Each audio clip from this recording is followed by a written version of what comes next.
I am delighted to welcome to the stage director, writer, star of Sorry Baby, Eva Victor, everyone. That's right. Okay. Hi, thank you for watching it. I love London. And they love you, seemingly. Well, we have to see how this goes. We'll get through. So it was really nice standing at the back just there because I definitely heard a few sniffles throughout the credits, and it must be the ultimate sign of respect as a director to have people sort of crying through the credits of your film. Did you, when Sorry Baby was nothing, I don't know, we'll find out, but when Sorry Baby was nothing but a twinkle in your eye, did you imagine that a room full of people in London would be weeping through the credits? Well, I hope you're not weeping, and if you are, that's okay. The beautiful thing about a film is you get to watch it in private, in the dark, and you can cry, and you're all facing the same way, so no one knows who you are if you're crying, and that's the beautiful thing we do. But no, I think the idea that this would happen and that there would actually ever be a film, I think, was something I couldn't wrap my head around. And I did make the film with this goal of, like, if one person on the other side of this feels a little less alone, then that would mean everything. And I'm still trying to make sense of the fact that I took an idea and put it on a screen, honestly, and made it into something that exists outside of my body.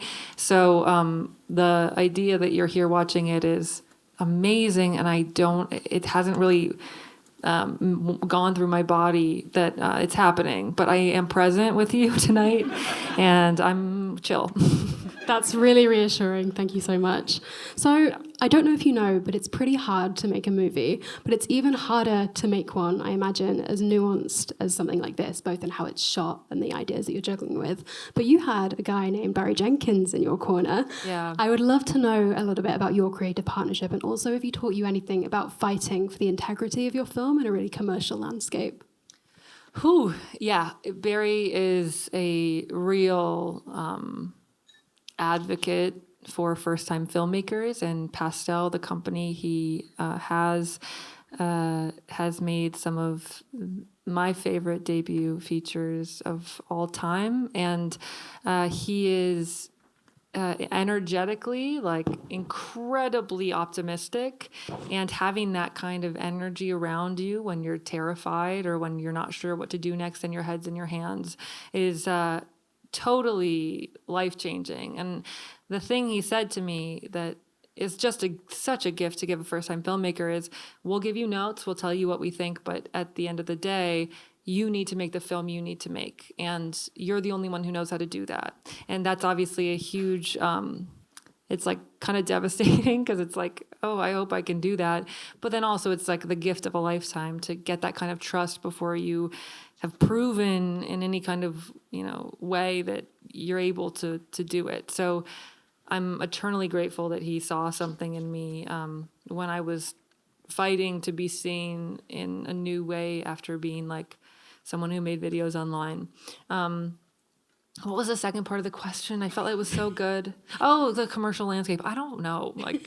We made the movie for so little money, and I said I want to act in it, and so the budget of it became like a thimble. Ha ha ha. But it was amazing to be trusted and to be given the kind of freedom to make the piece I wanted to make, because with this film especially, like, it's about an experience that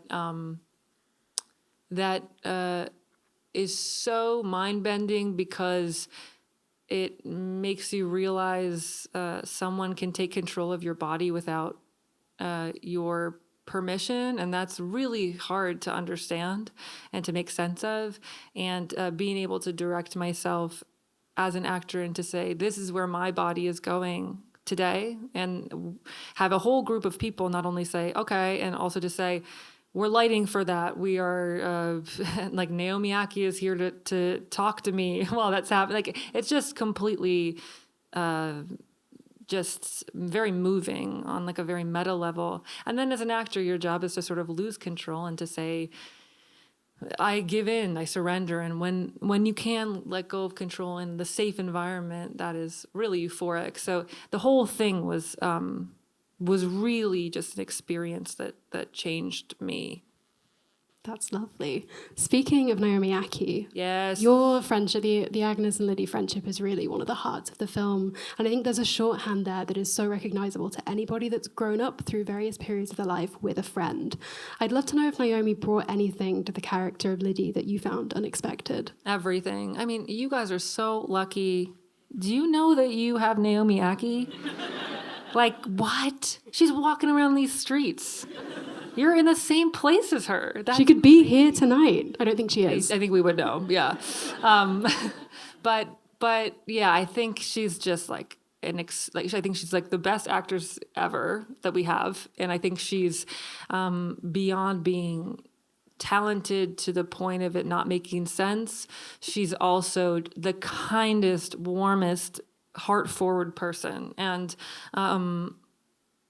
I kept, when we were looking for Lydia, it really felt like in order to make this film, that was the piece that was missing. Like, this film can only be a film if we find this person. And I always said Agnes is the moon and Lydia is the sun, so we need our sunshine. And I met with Naomi, and I was just so struck by how silly she was and how warm and goofy she was, because I wasn't expecting that. I'd only seen her in like some of the most like hauntingly dramatic roles I'd seen. And I had this like feeling inside me of, I really want her to like me. I felt 16, like it was so sad. And then we read together, and there's this line she said when we were reading. Agnes asks, "Are you scared for the pain?" And she says, "Yeah, but I also want to make a really good person." And when she said that, this whole person was there and everything clicked. And Barry sent me this video afterwards, after he watched it, like running around his kitchen, like, yeah, like, we got it. And I think it was, and also all the ease we had in our read just like existed when we were together. It was very special and easy. And I'm eternally grateful to her for trusting me day one without any proof I could do anything. So yeah, she's the best. Lovely. You also have this incredible trifecta of male performances that I was always thinking about, that they're kind of your ghosts of past, present, and future. Stay with me. Stay with me. You're not. I'm with you. You're not Scrooge, but I think that Louis's depiction of Preston Decker is so scary, and that he's a man that many of us will unfortunately recognize. You have John Carroll Lynch as sort of this guardian angel, perfect stranger, and then Lucas Hedges sort of brings it all home and offers this really beautiful promise of this intimate future. Did working with the three of them, thank you so much for staying with me. I'm really glad you did. Did working with the three of them teach you, again, not that you're Scrooge, anything about Agnes's life in those sort of phases? I'm Scrooge. I'm not saying with that. heels. What? No, that's like insane to say.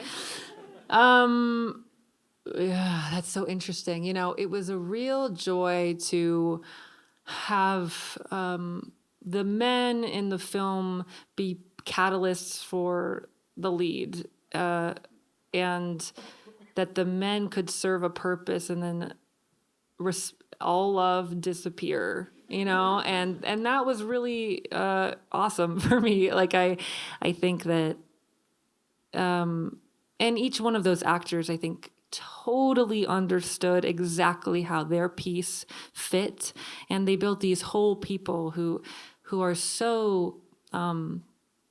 And they were so thoughtful about how they built them that they end up feeling like they take up, like they really have real estate in the film. And like Lucas is in 2-3 scenes in the film, Lewis is in 2 scenes in the film, John is in 1, and like they infuse the film with real energy. And I really loved how thoughtful they all were. Like Lewis, we spent so much time, who plays the professor, talking about how are we going to build this relationship with Agnes over 2 scenes in a way that doesn't undermine her, that makes us understand why she's in an office with him, that makes it clear that they have this real creative energy that is valuable and valid and like beautiful until it becomes like a trick. And with Lucas, it was such a joy to work with him. He's so funny, and Gavin, I felt he was the perfect, like, the perfect person for Agnes to meet at that time. And I don't think he lasts that long, but I think he does exactly what he's supposed to do. And John, of course, it's like getting to give Agnes this like parental figure that doesn't exist in the film for like 30 minutes and have her be seen by someone who has more experience in the world and more experience of time, I think is very reassuring for her.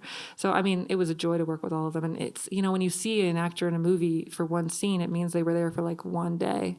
So I crave more time with all the men, and don't quote me on that. But Put your phones away. yeah, no filming that, but it's true.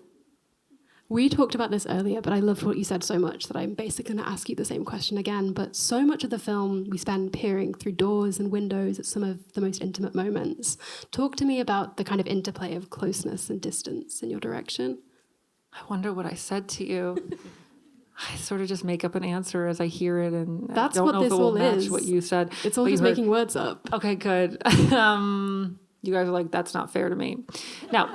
Okay, I'm loopy. You know, it's been a long day, but I'm so happy to be here with you. You wouldn't believe. Okay, let's get back to it. The doors and the windows.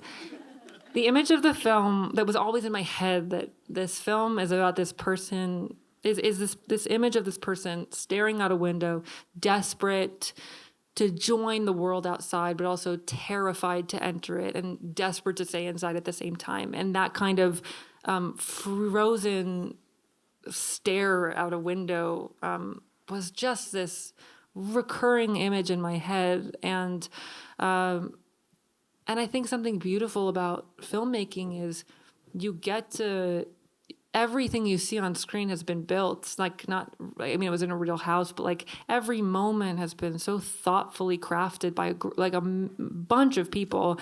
And so the idea that you get to build like a frame within a frame that creates some sort of energy, like, does that person now become claustrophobic in the frame? Does this big wide of the beach make it seem like they're the only two people in the world? And is that so romantic that they are alone looking out at this big ocean? Like, you really get to build the emotionality of the scene through image. And I found that to be very joyful. And you know, the film is a very small film in like scope wise.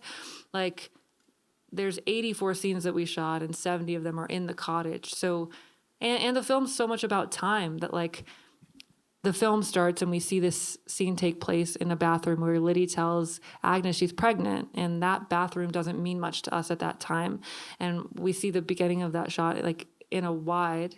And then, you know, we go back in time and find that place actually has a great deal of meaning and heaviness and love in it energetically, and we see that same wide through the door of, you know, Liddy holding Agnes, and then we see Agnes again at the end, and us and Agnes are the only people there. Gavin has no idea that room holds such weight and significance and love, and he's kind of this extra body there that doesn't totally fit in the way that Agnes wants him to. So getting to you know, that's just one example of like we use the same shot 3 times to show how space changes for this person over time, and also to sort of give the feeling that this person is stuck in time as well. Like, time moves around them, but they're in the same spot. So it was really wonderful to get to use this house to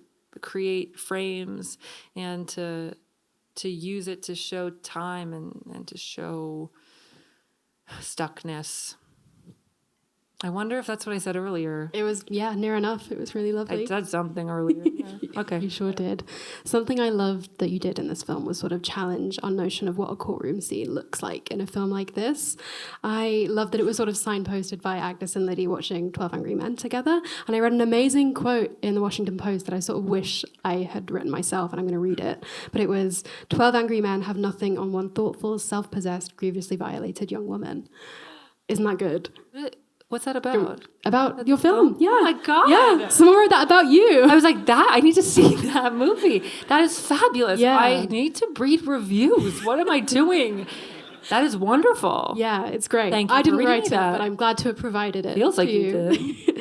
But I think in your lens, a courtroom, which is something that typically can fail victims of the crime that Agnes was a victim of, you kind of let it for her be this sort of, it's the way she's coming into it is different. It's not related to the thing that happened to her, but she gains some sort of clarity and some sort of compassion. Talk to me about that. Yeah, I think I have like a sick desire for when that chapter starts that everyone goes, oh no, the film's like bad and it's now going to be her on trial, which is so hard. And that the film's kind of like, no, she's just there for jury duty. And you and her share the secret that this is her worst nightmare and no one else in the room knows that. And that it's a bit of a relief that she's just there to do something sort of more everyday. And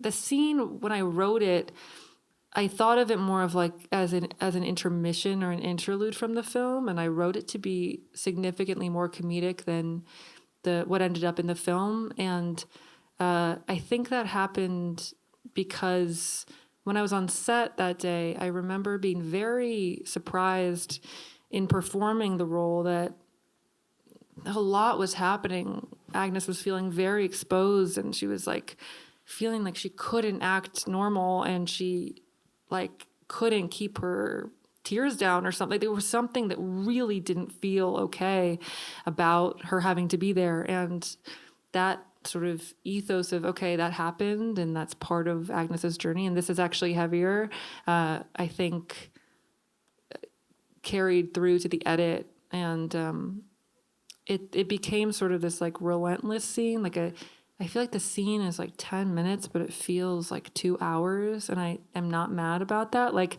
I think it's her subjective experience of how time moves when she's there and how stuck she feels and how trapped she feels. And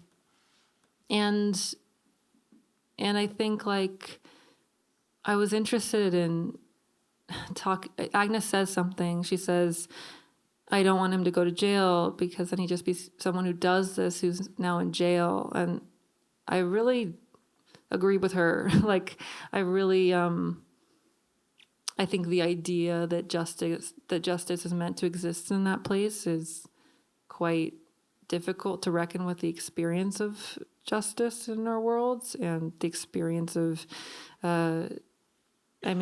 she has this experience of trying to bring the information to the school and is completely shot down and is left completely lonely and hollow. And I think this is probably a reminder of that. And yeah, it's a scene that I think is one of the things that is so exciting about making a film, is that you imagine it one way and it actually becomes like its most pure version of itself when the film in the edit starts to tell you what it wants to be. Like the film at some point starts saying, I reject this part of the scene, and it starts telling you how to craft it and how to feed it. And that was, I think, an example where I feel very proud of how the film taught me to understand that scene. That is actually a perfect setup for my next question, which will be my last, because we are then going to pass it over to our audience. So start thinking of your questions. Get ready to put your hands up so quick. Be nice. Be so nice. I was listening to your episode of the A24 podcast with Celine Song, which was such a lovely discussion about filmmaking. Yes. I loved that you were describing filmmaking as like putting a body together. So I want to know if there was something... Well, she said that, which I thought was really cool too. It was really I'll tell you what she meant. Yeah. I was going to ask, was there something you considered to be a vital organ of Sorry Baby that we didn't see in the final film? That's an amazing question. Yes. I mean, well, the thing is you think something's like the heart, and really, what is not essential? Nothing. Well, I don't know. The body thing. Maybe it's like actually the film needs a bob or something instead of like long hair. Yeah, there was like this thing that I think is part of the reason the film got made, and there was this through line in the film of scenes where different people were in the town, were eating sandwiches, and like she's in the room with the HR women and she looks outside, and we travel outside to two teenagers talking about missing home and what makes something a panini. And to me, I was like, this is amazing, and I didn't think that. Sorry, that's stupid. I actually didn't think that. I was just like, this is what it is. But But I understood that to mean like, like this is the experience of dissociating and moving to something that feels safer. And then when we got to editing the film, it actually felt like the second we got outside, like tension just completely fell through the floor. And like, actually, we need to stay in there with her to get to the point where she wants to light his office on fire. And you know, something can exist in a beautiful way in isolation, and then once it's part of the whole, it's really not. Like people, like you can get a bob, but maybe your face doesn't, you don't want your face to have a bob, that kind of thing. I'm lost. Okay. And and there was also another sandwich scene that was like two women in the courthouse talking about the crime and like gossiping, and I really like was so excited about the sandwich thing. But you know, life comes at you. And but no, I think it's they were amazing performances, which was hard to say goodbye to too. But you know, as I said, like something else becomes the thing you thought that was. And I think the thing Celine was saying that I thought was so interesting was like, today we're making the torso, and then some days you're making like an ear. And I was like, it is weird. Like some days you're like, how am I making like half of the body right now? That's so daunting. But then I do think there's something where you get to the edit, and I've been thinking about it since we talked about it, where like, that wasn't the torso. I thought it was, but this is the torso, you know? And so there's a beautiful thing that you're always humbled by what you think, and everything ultimately, it feels like actually just you're trying to make your best guess about what the film will need or what you'll need later. I do agree, but I do want you to leak the panini cut. I know. Well, the panini cut doesn't work. That's why we can't leak it. But I could leak the 2 panini scenes, but you know, it doesn't work. That's the amazing thing, is that's why it's not there, and I can sleep at night. I concede. Okay, let's go to our lovely audience. Who has a question? I just want to ask, a lot of this film is like silence and white noise, but when the music hits, it really hits impactfully and it's very effective. I wanted to ask how you worked with the composer to, you know, really set the atmosphere that you wanted for these specific scenes, and are we going to get a soundtrack for Sorry Baby? It exists. It's on Spotify. Thank you. And Leah Oyoung-Roosli was the composer, and they are a visionary. They are totally amazing, and it was actually a really difficult part of creating the film. Not the, once we found Leah, it all worked. But before that, we were trying to find temp score for the film. And it was really just such a big challenge, because the film is meant to weave through tone and in moments through genre. And some things felt light, like they were trying to be sort of quirky and devastatingly like funny. And then some things felt heavy, like it was strings, and it was like, well, okay, we're not making like a tragedy. So it was really hard to find something that made the whole thing work as a whole. And when Leah came in, it was like, I think the first thing they sent me was like that sort of first piece that's over the house, that's like in my head sort of an overture that has many themes of like melodic themes that we hear later on. And I remember like I was just teary-eyed, because I was like, the film is now one thing, and it had this like whimsy and this sadness and longing, and it really was such a joy to find Leah and to work with them. I think it completely elevated the film and made it feel like one thing. And I think like going forward, I feel envious of hearing about when composers get to be there during shooting the film. When I was on Jane Schoenbrun's film, I was shadowing I saw the TV glow, and Alex G was there the whole, like for a few days. And I was like, looking back, that is smart, because he gets to build something together. And Leah very, very graciously like responded to our cut. But I think it's a really exciting thing to get to build with someone. Totally. Do we have any more? Yeah. There was one that went right back there. Oh, and it's coming on vinyl. Oh my gosh. And the vinyl is like blue, which I think is cool. Okay. Firstly, thanks for such a moving and funny movie. Thank you. And some great single words that really struck, extraordinary or filled the position. But I was going to say Agnes, Lamb of God, is really alone. Even Liddy seems to disappear very quickly for a long time. The house is all on its own. was that always your vision, that she'd like no siblings, no parents? Obviously, the guy whose name I don't know, father figure for a moment, but did you always have her so kind of isolated? Thanks. Totally. Yeah, I think I was much more interested in telling like a really subjective experience of this kind of attempt at healing and this kind of loneliness. And I felt that this world that's caving in on her needed to feel very small. So it never really crossed my mind for there to be figures beyond, like to just find a way to check the boxes of who would exist in this person's life. I think it was much, and the chapters are meant to not hold whole years in them, just moments that are emblematic of the experience of that year of trying to move forward. So I think there's a world where there's other figures around Agnes that we don't see in the film, but that exist. But yeah, I think her subjective experience of this time is very lonely. And I think something I feel very, that meant a lot to me was getting to show how much Liddy grows from chronologically the beginning of the film to the end of the film. Like she starts off not knowing that what she's thinking is like queerness, and then she ends up with this partner and this baby, and she's living in New York and seems to be like a really new, transformed version of herself. And it was really wonderful not just to give her that kind of life, but also to hold Liddy up against Agnes and to say 5 years can look really different for two people depending on what's going on.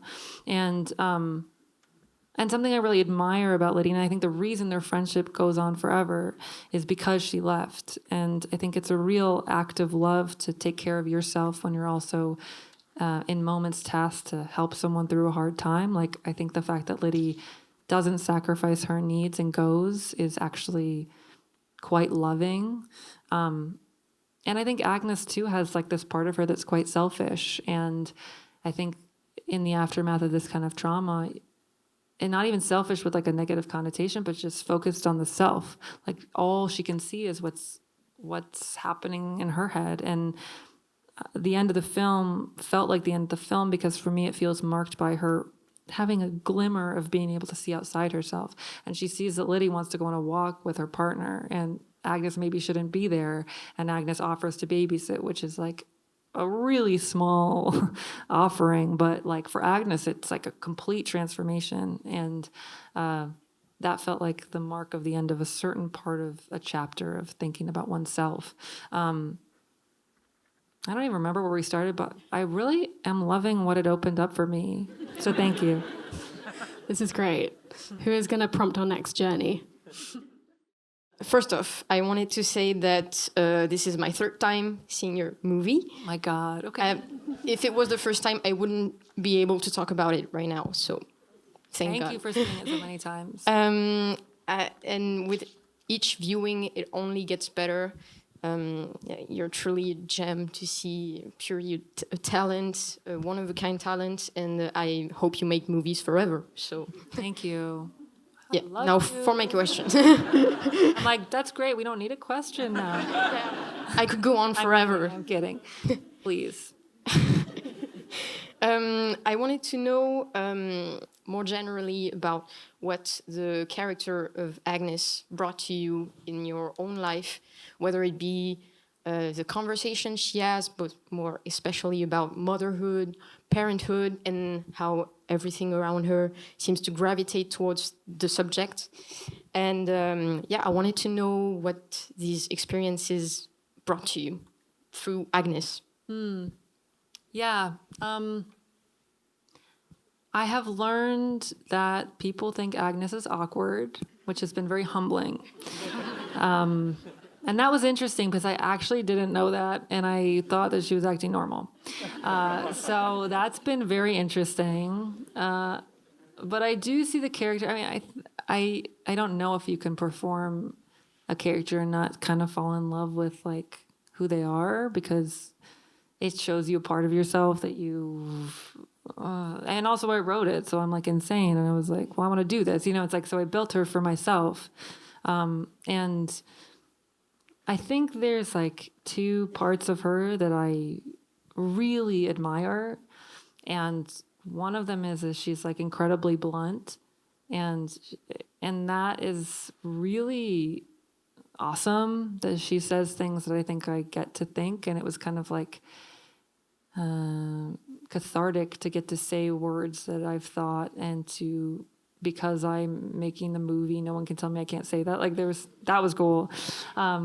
And that bluntness, I felt it was like so exciting to get to live inside of. And she also is pretty comfortable in silence. And I really loved being quiet while making the film.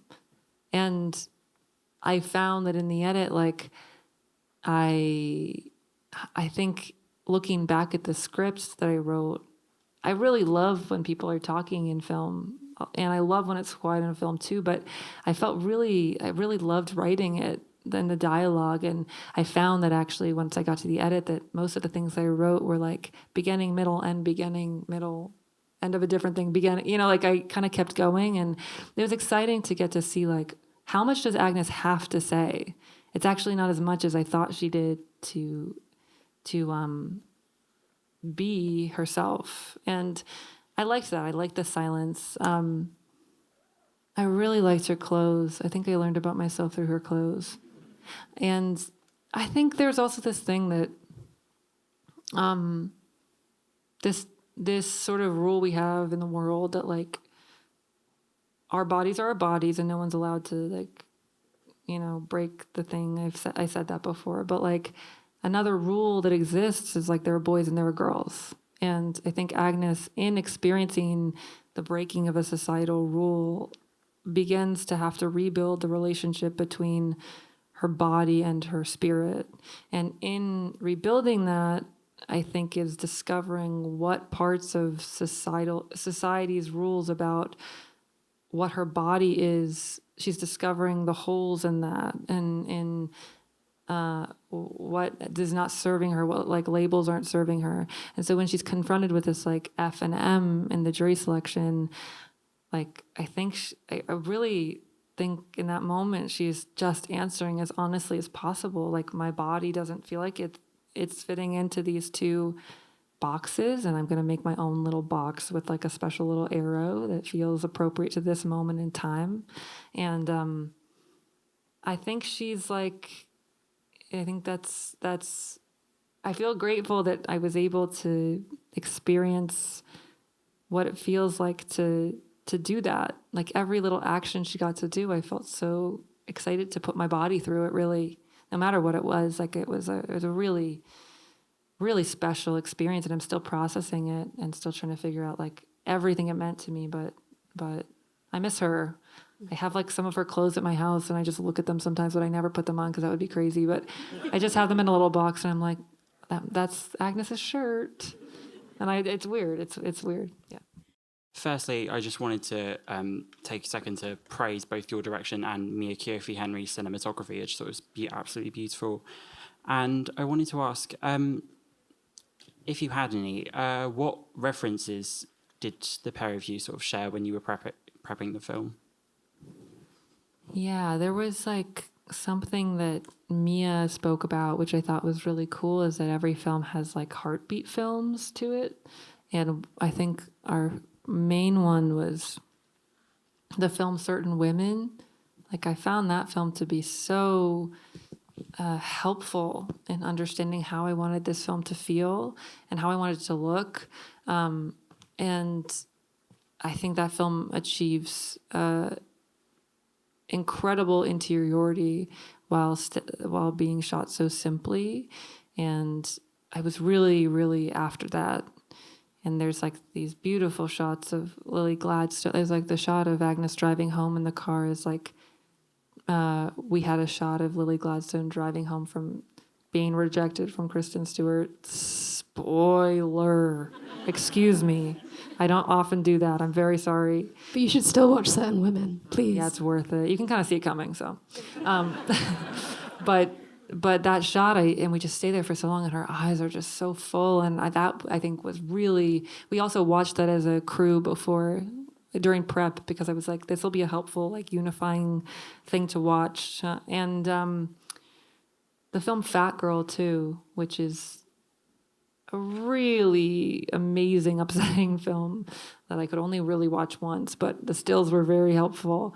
And I found that sort of the intimacy of how much of that is shot to be was also something we looked towards. But you find inspiration in unexpected places. Like, well, not this isn't unexpected, but I was also quite inspired by Hopper paintings, which are in Maine, and the film is set in Maine. So it's just kind of this accumulation of images that are striking, and those are a few films. But then I also like don't want to forget the films like In the Mood for Love and The Double Life of Veronique, and like films that feel how parts of the film are meant to feel but don't look like the film. But there's a lot of different, and there's also like the Juno version too. Like there's an amalgamation of tone and look and feel that I think it's like it's okay to have a version of the film that's how the film, a version of stills or of inspiration that's how the film feels, how the film looks, and then when you need money, how the film is going to look and feel.